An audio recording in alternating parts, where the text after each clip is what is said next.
welcome to our meditation time. As we meet together for these few minutes, as we approach the close of the year, I would just invite you just to get comfortable and allow your eyes to close. Allow your breath to slow just a little bit. And just really usher yourself into this present moment. Chances are that there are many minutes in this calendar year that we're about to finish where we have rushed, where we have hurried, where we felt anxious.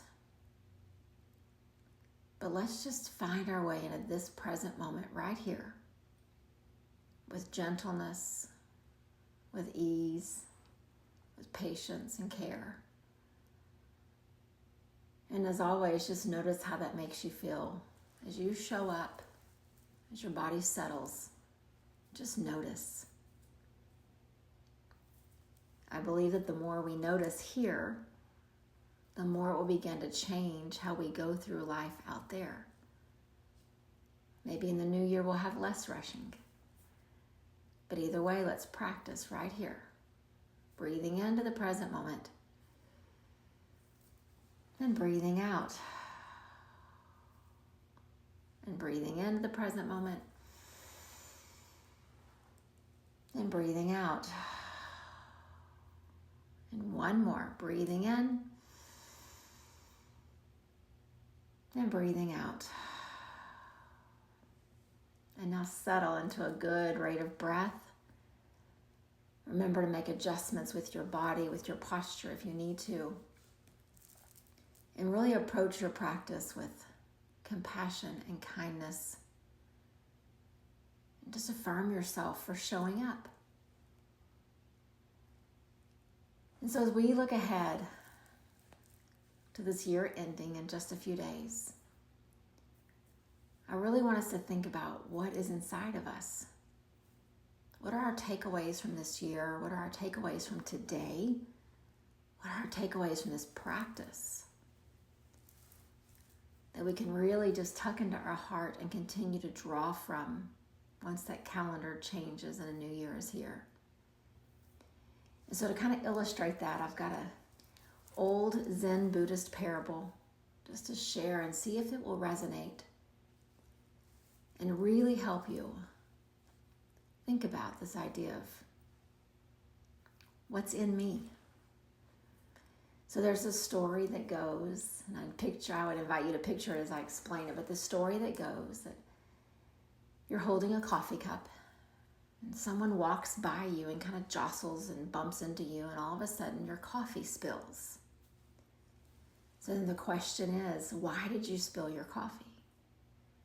And of course, all of us, or at least most of us, would come back with, because someone bumped into me. But the truth is, we spilled coffee because that's what was in our cup. We didn't spill tea, we didn't spill water, we spilled what was in the cup. And I know that sounds silly because it just seems illogical to think it'd be anything else. But the parable goes on to say that this coffee cup is an analogy for us. Life is going to bump into us. Chances are it bumped into us many times in 2024. Life is going to bring challenges. We're going to have these moments where we are not always happy with what's happening. Just like if someone were to bump you and spill your coffee. But the question that's asked at the end of this little parable says, when life bumps into you, what's going to spill out? We know that when there's coffee in the coffee cup, that's what comes out. But what is within us? When challenges come, what energy is felt from us? When suffering comes, what emotions do we display? When hard times come, how do we move throughout the world? That's the example of the coffee cup of our spirit. Because if what's inside of us that we try so hard to cultivate in this practice is peace and love and kindness and compassion, when life bumps into us, what will spill out, even though there's suffering and there's challenges, what will spill out is peace and love and compassion. But if what's inside of us is anger and resentment and frustration and annoyance, when those challenges come and life bumps into us, that's what will be felt. That's what will spill out of us.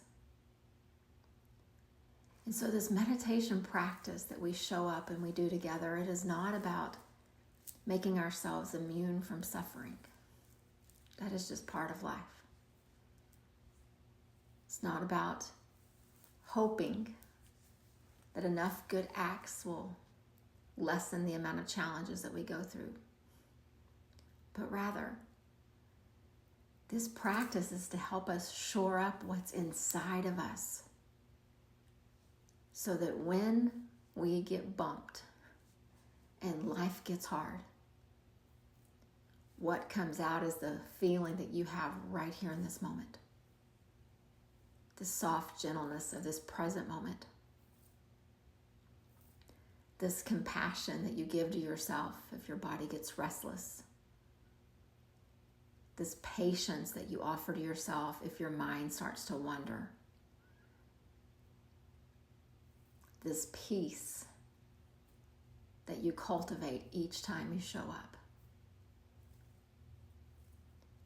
And so it's really interesting to think that we come to meditation, we show up, it looks all different ways for all different people. And we start to grow this storehouse within us, this metaphorical coffee cup. We start to grow this kind of resource bank of peace and patience and calm and love. And then we get bumped. Then we encounter a challenge.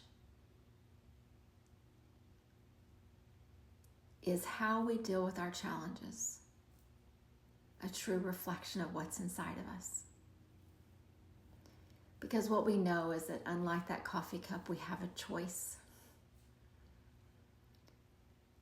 We have a choice to continue this practice here in the midst of those challenges, or to fall back into old patterns of anger and resentment and bitterness and frustration.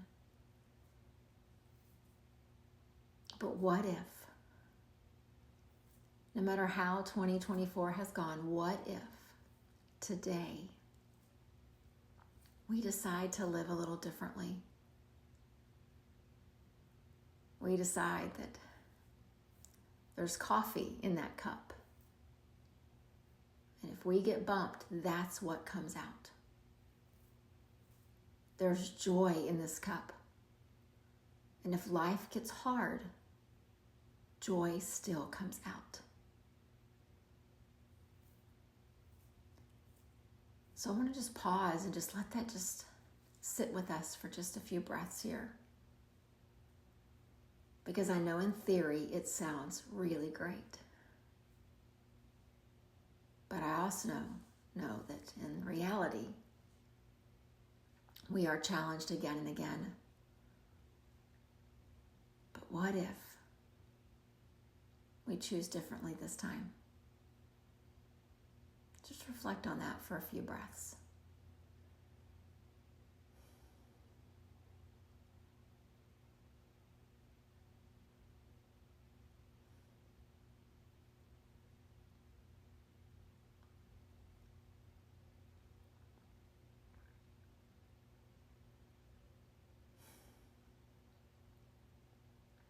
Kind of in line with this this Buddhist parable of the coffee cup, I often will say, will people know that you were in meditation today? When you interact with the person at the coffee shop, will they know? When you get to work tomorrow morning and you interact with your colleagues, will they know? When you talk to your husband or your wife or your partner, will they know? When you give your attention and your presence to your kids, will they know? I think what we're all striving toward is that we never have to say to someone, I was in meditation yesterday. What we're striving toward is that they will feel it. They'll watch our life. They'll see our struggles. They'll see our emotions that we feel. But what they will get from us and how we react to those challenges will be different than what the rest of the world shows them. They'll still see kindness and compassion and peace, even though we are struggling. They'll still see grace and patience and calm, even though we are hurting. And then they'll begin to wonder, what's this meditation thing all about? Could it be something for me too? And what I believe is that is how we begin to heal this world. We fill up our cup each time we show up to meditation, as often and as consistently as we can, in whatever format, in whatever way it looks for each of us. And we fill our cup with peace, with presence, with equanimity, with harmony, with grace, with patience, with love. And we rise up from that spot. We return to the activity of our day, of our life, and we take those things with us.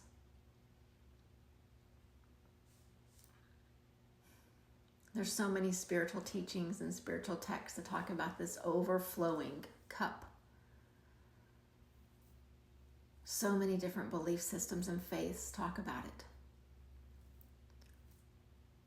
And what it really means is that's the way the world gets to see our practice. Our cup overflows. We still struggle. We still have health concerns. We still have relationship struggles. We still have disappointments in our family.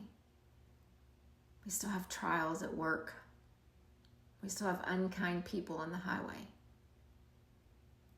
But we show up in the world a little bit differently. And then that spills over to the next person and the next. And I believe that someday we look out, and not only do we look different, but so does our world. So as we pause for just the next couple of minutes of quiet, I encourage each of us, picture that. See it like it's real and it's possible. And it all starts with each of us filling up our own cups with all the things that we know will serve us so very well once we get out there. So just continue to breathe and picture it.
Just take a big, slow, deep breath in. And then gently sigh it out. And again, a deep breath in. And sigh it out. I know that it's very easy for us to look around the world and just see the broken parts, see the problems, the challenges. But maybe we take this present moment and the moment that comes next and the one after that, and we really take our gaze back toward us, where things don't seem as broken, they seem hopeful, filled with light and peace and grace and patience. And as you look at yourself and you see these things long enough, you'll begin to see the extension of that out into your world. Each of us in the spaces that we go, the people that we interact with, letting our cup just spill out. Letting them watch us go through challenges, letting them watch us struggle, letting them watch us celebrate. And all the while, seeing the peace, the love, the joy that we cultivate right here, right now. I cannot think of a better way to be so grateful for this year as it closes than with that. One breath, one cup at a time. Namaste.